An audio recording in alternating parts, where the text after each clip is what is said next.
안녕하세요. 자유교회 이진우 목사가 보내드리는 아침 묵상입니다. 오늘도 예수 그리스도의 향기를 내는 복된 하루가 되시길 바랍니다. 1월 4일 화요일 아침 묵상입니다. 오늘은 주 예수 그리스도의 이름을 위하여라는 제목으로 사도행전 15장 24절로 27절의 말씀 묵상합니다. 들은즉 우리 가운데서 어떤 사람들이 우리의 지시도 없이 나가서 말로 너희를 괴롭게 하고 마음을 혼란하게 한다 하기로 사람을 택하여 우리 주 예수 그리스도의 이름을 위하여 생명을 아끼지 아니하는 자인 우리가 사랑하는 바나바와 바울과 함께 너희에게 보내기를 만장일치로 결정하였노라. 그리하여 유다와 실라를 보내니 그들도 이 일을 말로 전하리라. 오늘도 묵상 가운데 우리에게 주시는 주님의 음성을 깨닫고 그 말씀에 순종하는 하루가 되시길 바라며 화요일 아침 묵상 시작합니다. 이방인 할례 문제에 대한 교회의 공식적인 입장을 결정하기 위한 최초의 종교회의가 끝이 났습니다. 예루살렘 교회에서 열린 최초의 종교회의는 유대인이든 이방인이든 구원은 할례와는 아무런 상관이 없음을 공식적으로 확인하였습니다.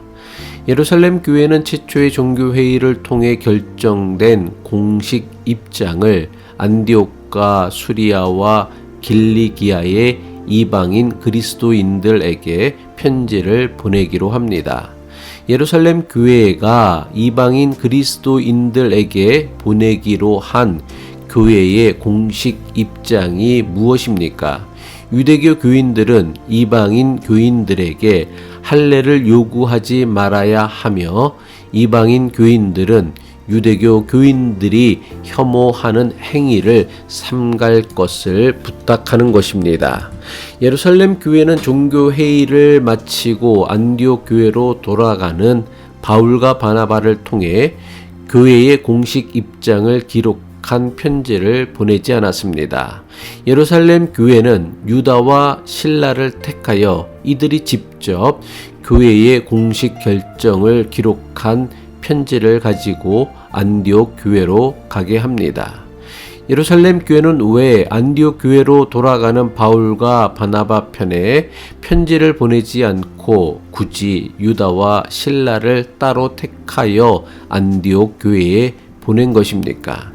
여기에는 이렇게 할 수밖에 없었던 매우 중요한 이유가 있었기 때문입니다.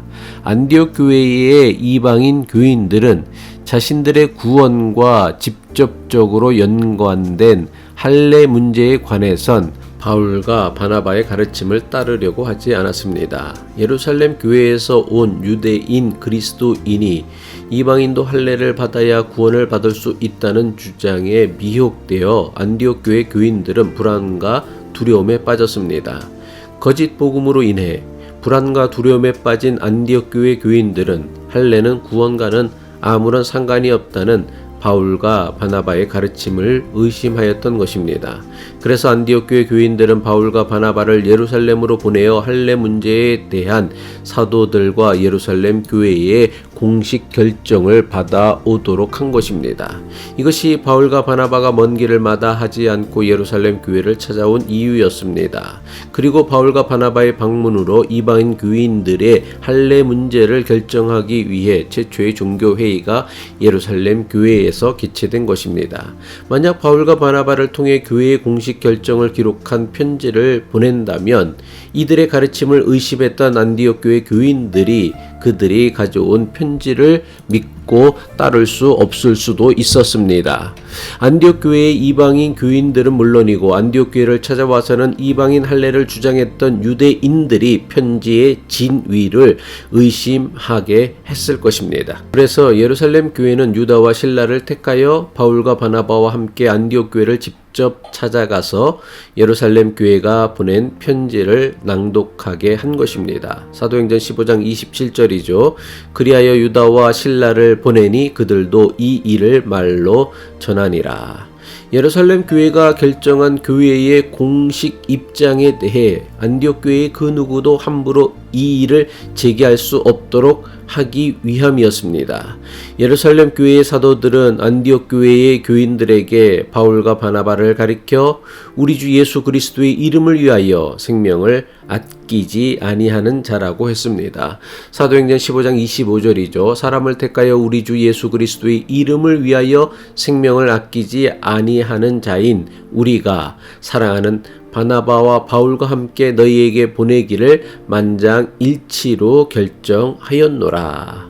여기서 사람을 택하였다라는 말씀은 예루살렘 교회가 안디옥 교회로 돌아가는 바나바와 바울과 함께 예루살렘 교회가 보내기 위해 택한 사람 유다와 실라를 의미합니다. 예루살렘 교회의 사도는 유다와 실라를 안디옥 교회에 보내면서 바울과 바나바에 대해 두 가지 사실을 강조하며 보증하였습니다. 첫째는 바나바와 바울이 주 예수 그리스도의 이름을 위하여 생명을 아끼지 아니하는 자라고 했습니다. 둘째는 바나바와 바울을 우리가 사랑하는 자라고 했습니다. 여기서 우리는 사도와 장로와 예루살렘 교회의 모든 교인을 의미합니다.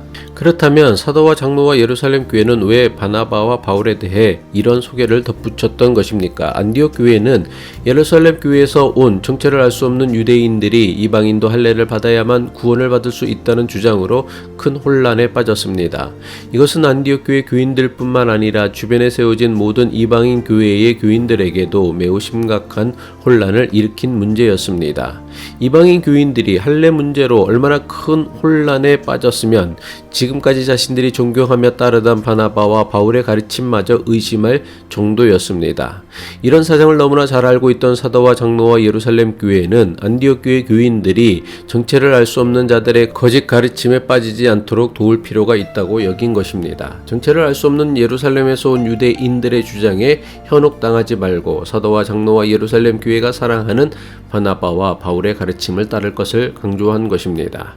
그렇다면 사도와 장로와 예루살렘 교회가 바나바와 바울을 사랑한다며 이들을 강력하게 보증했던 이유는 무엇 때문입니까?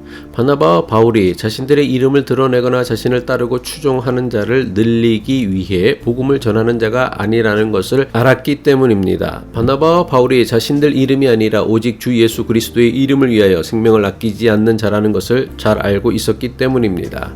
어제 아침 묵상에서 거짓 가르침을 분별하는 것이야말로 매우 중요한 믿음이며 영성이라고 했습니다. 그렇다면 어떻게 해야 거짓 가르침을 잘 분별할 수 있습니까? 그 가르침을 통해 누구의 이름이 높여지고 누구의 영광이 드러나고 누가 이익을 얻는지를 곰곰이 살펴보면 됩니다. 말로는 주님을 말하고 교회를 말하고 복음을 전한다고 하지만 실제로는 자신을 자랑하고 자신의 영향력을 확대하려고 하는 것은 거짓 가르침에 지나지 않습니다. 진짜 복음은 결코 복음을 전하는 자를 드러내거나 자랑하지 않습니다. 오직 우리의 구세주 되시는 예수 그리스도의 이름만을 높이는 것입니다. 어떻게 거짓 가르침과 진짜 가르침을 분별할 수 있습니까?